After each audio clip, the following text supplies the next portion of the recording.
الناس كلها تعرفها.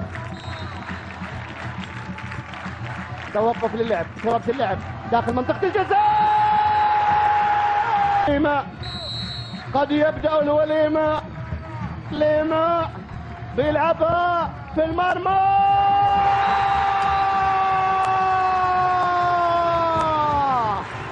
العبيد يتقدم.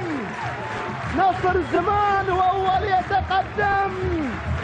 الموج عالي والنصر في حالة مجد، والآن إلى الأمام أيضا يمتد ويتقدم عن طريق ليما.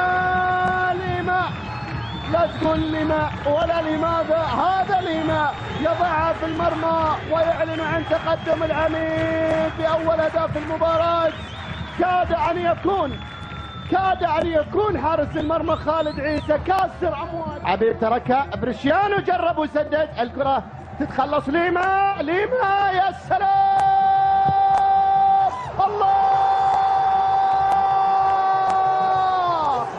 الله يا عبيد يا نصراوي، الله يا الازرق، الله يا موجد بعي، الله لذكريات السنين لفريق بوشنين، الله للعب العجب على ايام رجب، الله يا نصر بالاول. النصر ما رضى بالاول وجاب الثاني عن طريق بريشيانو. عميد حديد في هذا المساء. يا سلام يا بريشيانو، هداف النصر رغم انه لاعب الارتكاز، ولاعب الارتكاز بامتياز يضع تقدم العميد الان بهدفين. 2 النصر 2 على الجزيرة.